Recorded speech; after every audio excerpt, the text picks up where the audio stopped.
గణాధిపతయే నమః. ఓం గురుభ్యో నమః. ఓం శ్రీమాత్రే నమః. అరుణాం కరుణాతరంగితాక్షీం ధృతపాశాంకుశపుష్పబాణచాపాం అనిమాదిభిరావృతాం మయూకైః అహమిత్యేవ విభావయే భవానీం. శ్రీమాత్రే నమః.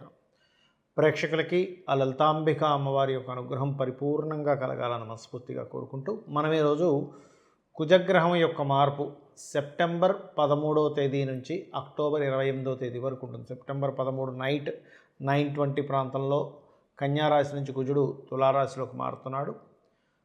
అదేవిధంగా 28వ తేదీ అక్టోబర్ వరకు ఉంటాడు. మరి కుజుడు ఇక్కడ ఉన్నందుకు మిగతా గ్రహాల యొక్క స్థితిని, కుజుడు మార్పు వల్ల కలిగేటువంటి లాభాలేమిటి, అలాగే ఎటువంటి విషయాల పట్ల ఖచ్చితమైనటువంటి జాగ్రత్త తీసుకోవాలి అనేటువంటి అంశాలు చెప్తుంది. నేనైనప్పటికీ కూడా చెప్పిస్తుంది సాక్షాత్ లలిత అమ్మవారిగా భావిస్తూ ఒక్కొక్క లగ్నం గురించి తెలుసుకుందాం. లగ్నం తెలియని వారు రాశి ఖచ్చితంగా చూసుకోవచ్చు, దానికి ఏం అభ్యంతరం లేదు.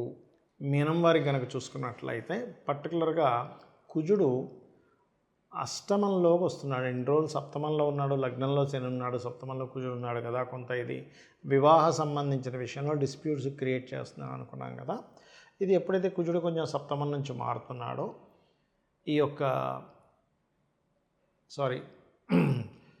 ఈ వివాహ సంబంధించిన విషయంలో ఈ 13 సెప్టెంబర్ నుంచి అక్టోబర్ 28 వరకు దాని ప్రభావం తగ్గుతుంది. అంటే వివాహ సంబంధించిన నిర్ణయాలు తీసుకునేందుకు అనుకూలంగా ఉన్నాడు ఇక్కడ. అయితే ఈ యొక్క కుజ ప్రభావం ఏదైతే ఉందో ఇది అష్టమంలో ఉన్నప్పుడు ఎలాంటిది ఇస్తుంది? ఇది 2వ అధిపతి, ముఖ్యంగా మీన లగ్నానికి 2, 9 అధిపతి అష్టమంలో ఉంటున్నాడు. అష్టమం అనేటువంటిది ముఖ్యంగా ధనాధిపతి కూడా అవుతున్నందుకు ఇన్సూరెన్సెస్ రిలేటెడ్గా రావాల్సినవి ఏవైతే ఉంటాయో అవి మాత్రం ఖచ్చితంగా కదులుతాయి, అందులో ఎటువంటి సందేహం లేదు. కాకపోతే మీ యొక్క తండ్రి గారికి ఏదైనా విదేశాలకు వెళ్ళాలనే ప్రయత్నం ఫలించడము, దాంతోపాటు సప్తమాధిపతి అంటే బుధుడు చతుర్థ సప్తమాధిపతి, లగ్నానికి బాధకుడు కూడా మీన లగ్నానికి. ఆ యొక్క బుధుడు ఎప్పుడైతే మీకు అష్టమంలో కుజుడితో కలుస్తున్నాడో ఇది ఇచ్చేటువంటి రిజల్ట్లో పర్టికులర్గా ఏంటంటే అష్టమంలో ఉన్నందుకు ఈ తాతగారి ఆస్తికి సంబంధించిన విషయాలు, బికాజ్ ఆఫ్ చతుర్థం అనేది ఆస్తి, అష్టమం అనేటువంటి తాతగారి ఆస్తి కాబట్టి అక్కడ ఘర్షణ యోగంలో ఉంటున్నాడు. అంటే తాతగారి ఆస్తికి సంబంధించిన విషయంలో ఏదైనా లీగల్ ఇష్యూస్ రావడం ఉంది కాబట్టి మీకు ఏమైనా ఖాళీ స్థలాలు ఉంటాయి, నీట్గా గోడ కట్టించేసుకుని ఇట్లా పెట్టుకోండి. ఎందుకంటే ఇక్కడ అదొకటే కాకుండా మనకి రవి వచ్చి కలుస్తాడు 17వ తేదీ నుంచి. ఎప్పుడైతే రవి వచ్చి కలుస్తాడో అది పూర్వజన్మ కర్మను యాక్టివ్ చేస్తుంది కాబట్టి ఆ యొక్క అంశాలలో కాస్త జాగ్రత్తగా ఉండాలి. ఇది ప్రధానంగా గుర్తుపెట్టుకోండి. వాహనం మీద వెళ్ళేటప్పుడు బికాజ్ ఆఫ్ మీ లగ్నానికి రవి పూర్వజన్మ కర్మకారకుడు అయ్యాడు కాబట్టి పూర్వజన్మ కర్మలో ఉన్నటువంటిది ఏదో మనం అనుభవించవలసిన పరిస్థితి వచ్చి తాతగారిది ఏదో ల్యాండ్ ఏదో ఉండి దాని గురించి ఏదో మళ్ళీ గొడవ రావడం ఇలాంటివి ఉంటాయి కాబట్టి వీలైనంత మటుకు వారాహి అష్టోత్తరం చేసుకోవడము, రాజరాజేశ్వరి అమ్మవారి యొక్క స్తోత్ర పఠనం చేయండి. అన్ని విధాలా మీకు బాగుంటుంది. చాలామందికి కుజుడి విషయంలో కుజదోషము అనేటువంటి దాని మీద చాలా అపోహలు ఉన్నాయండి. కేవలం గురువర్గమా శనివర్గమా అని చూసుకొని కుజుడు ఎంతవరకు మనకి ఇబ్బంది ఇస్తున్నాడు అనేది తెలుసుకోవాలి. కుజదోషం అనేటువంటి దాని గురించి పెద్దగా ఈ కుజదోషం ఉంటే వివాహం అవుతుంది ఇలాంటివి ఏమీ శాస్త్రంలో పెద్దగా లేవు, గుర్తుపెట్టుకోండి. అంటే కుజదోషం మాత్రమే వివాహాన్ని ఆపుతుందనేటువంటిది లేదు. సప్తమ స్థానము అంటారు, అంటే 7వ భావం లగ్నం నుంచి 7వ స్థానాధిపతి ఎలా ఉన్నాడు, వివాహం తర్వాత 12వ స్థానాధిపతి పరిస్థితి ఏమిటి అని చూసుకోవాలి. అది ముఖ్యంగా వివాహం తర్వాత రూల్ చేసేది 12, వివాహానికి ముందు ఎలాంటి వ్యక్తి వస్తాడని చెప్పేది సప్తమ స్థానం. ఇప్పుడు వివాహం అవ్వట్లేదంటే కుజదోషం ఉందండి. లగ్నం నుంచి కొంతమంది అయితే మరీ ఘోరంగా లగ్నం నుంచి చంద్రుడి నుంచి రవి నుంచి శుక్రుడి నుంచి ఇలాగా ఈ 4 నుంచి చూస్తే కుజుడు ఎక్కువ దగ్గర ఉండాలిగా. లగ్నంలోనో ధనస్థానంలోనో పంచమంలోనో సప్తమంలోనో అష్టమంలోనో వ్యయంలోనో ఉండాలి కదా. అందుకని ఎక్కడి నుంచి చూసేసిన కుజుడు ఇక్కడ ఉన్నాడు కాబట్టి దోషం అంటున్నారు. అది ఎక్కడ శాస్త్రంలో లేదు, గుర్తుపెట్టుకోండి. కేవలం ఏంటంటే ఇక్కడ దోషము ఉన్నప్పటికీ దాని క్యాన్సలేషన్ కూడా ఉంటుంది. అంటే కుజుడు ఒక శుభగ్రహంతో కలిస్తే మంచిది, అది నలిఫై అయిపోతుంది. గురువర్గ లగ్నాలకు కుజదోషం వర్తించదు. ఏమిటా గురువర్గ లగ్నాలు అంటే మేషము, కర్కాటకము, సింహము, వృశ్చికము, ధనస్సు, మీనము.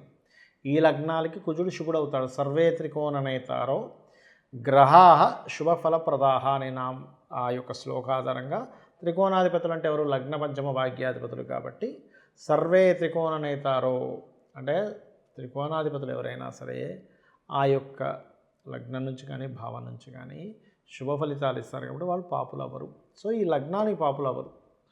కాబట్టి ఇక్కడ ఈ మనం చెప్పుకున్నటువంటి మేష, కర్కాటక, సింహ, వృశ్చిక, ధనుర్మీన లగ్నాలకి పాపులు అవ్వరు. అలాగే శుభగ్రహాలతో కలిసి ఉన్న కుజుడు ఎక్కువ ఫలితాలు ఇవ్వడు. ఇంకోటి ఏంటంటే కుజుడు అసలు ఎక్కడున్నాడు, ఏం చేస్తున్నాడు అని తెలుసుకోవాలి. ఇప్పుడు కూడా లగ్నంలో ఉన్నాడు అనుకోండి కుజుడు, ఉదాహరణకి పాడైపోయి ఉంటే ఇక్కడ మీరు అర్థం చేసుకోవాల్సింది ఏంటంటే పాడై ఉన్నాడా బాగున్నాడా. ఒక వ్యక్తికి శక్తి ఉంటుంది, బాగా ఎనర్జీ ఉంటుంది. ఆ ఎనర్జీ పాజిటివ్ వ్యక్తి దగ్గర ఉంటే, అంటే ఒక పోలీస్ దగ్గర, ఒక మిలిటరీ పర్సన్ దగ్గర ఉంటే దాన్ని పాజిటివ్గా వాడతాడు.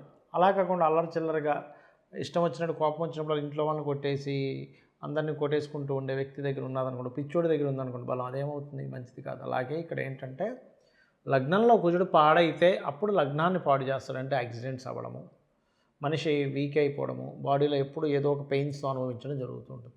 అలా తీసుకోవాలి. రెండులో పాడయ్యాడు, అప్పుడు కుటుంబంతో గొడవలు వస్తూ ఉంటాయి. బాగున్నాడు రెండులో, అయితే ఎప్పుడు కూడా ప్లానెట్ అనేది తన యొక్క స్థితి కాకుండా మిగతా గ్రహాలు ఎక్కడెక్కడ ఉన్నాయో దాని మీద ఒక ప్లానెట్ యాక్ట్ చేస్తుంది. నేను రెండులో ఉంటే కామన్గా అంటే లగ్నానికి శుభుడైతే భూమి మూలంగా ధనయోగం అంటాం. అయితే భూమికి కారకుడు ఎలా ఉన్నాడో కూడా చూడాలి. అక్కడ భూమికి కారకుడు అసలు ధనయోగాన్ని ఇచ్చే దాంట్లో ఉన్నాడా లేదా.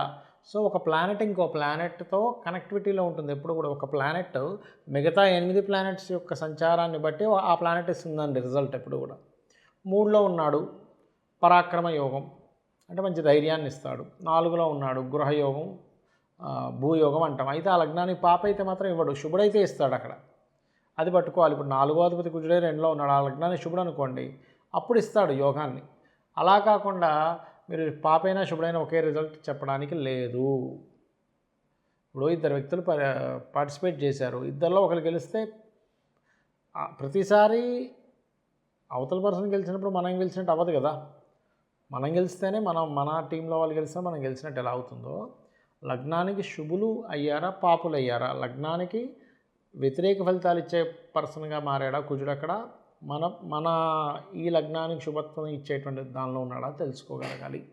అలాగే పంచమంలో ఉంటే కూడా సంతానం విషయంలో స్ట్రెస్, సంతానంతో గోడలు. ఎప్పుడు పాడైతే బాగుంటే సంతానం వల్లే ఇంకా స్ట్రాంగ్ అవుతారు వీళ్ళు, సంతానం ఉందని ఒక ధైర్యం ఉంటుంది.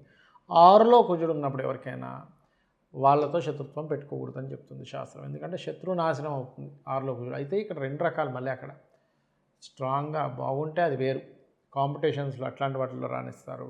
పాడైతే ప్రతి ఒక్కరితో వీళ్ళు గొడవలు పెట్టుకుంటూ ఉంటారు. 7లో కుజుడు, ఇక్కడే మనం అర్థం చేసుకోవాలి. 7లో ఉన్నప్పుడు ఆ సప్తమాధిపతిని కూడా పరిశీలన చేసి అప్పుడు కుజుడి యొక్క తత్వం ఆ జీవిత భాగస్వామికి ఆపాదించాలి. అంటే మొండిగా ఉంటాడు, గొడవగా ఉంటాడని కొన్నిసార్లు మనం కుజుడి యొక్క తత్వాన్ని పూర్తిగా అర్థం చేసుకోకుండా, ఆపాదించకుండా ఏదో డిఫరెంట్గా వెళ్ళిపోతూ ఉంటాం. కాబట్టి ఇది గుర్తుపెట్టుకోవాలి. అప్పుడు కుజదోషం అనేది ఆ లగ్నానికి పాప అయితే అప్పుడు కుజుడు దోషం అంటే ఏం లేదు, కుజుడు ఏదో మనల్ని ఇబ్బంది పెట్టడం కాదు, అది దాని యొక్క ఎనర్జీ కోల్పోయిందని అర్థం దోషం అంటే. ఇప్పుడు ఎలా అంటే ఇప్పుడు చూడండి రక్తహీనత అంటాం, అంటే రక్తం ఏదో మన మీద పాకబట్టి ఇబ్బంది పెట్టడం అని కాదు, రక్తం యొక్క ఇది తగ్గిపోయింది బాడీలో, రక్తం ఎక్కిస్తారు, రక్తంలో ఇన్ఫెక్షన్ వచ్చింది అంటే రక్తం దోషమైంది. అంటే మీ జన్మజాతకంలో కుజ సంబంధించిన పూర్వజన్మల్లో ఏవైతే మనం తెలుసుకోకుండా పాపాలు ఏవో చేసాం, భూమి ఎవరితో భూమి లాక్కోవడం, అన్నదమ్ములతో గొడవలు పెట్టుకోవడం చేసినప్పుడు ఈ కుజ దోషం ఏర్పడుతుంది. అలా అష్టమంలో ఉంటే బాగుంటే తాతగారు ఆస్తి వస్తుంది, పాడైతే తాతగారు ఆస్తి ఇబ్బంది అవుతుంది.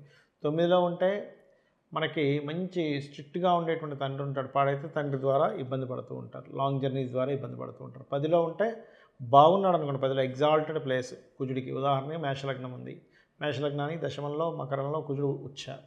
అలాంటప్పుడు ఏమవుతుంది, ప్రతి ఆఫీస్లో అతను లీడర్గా ఉంటాడు, పాడైతే అక్కడ నీచం పొందింది. తులాలగ్నానికి దశమంలో కుజుడు నీచంలో ఉన్నాడు, నీచభంగ రాజ్యం కూడా జరగలేదు, ఎప్పుడు ఏ ఆఫీస్కి వెళ్ళినా గొడవలు అవుతూ ఉంటాయి.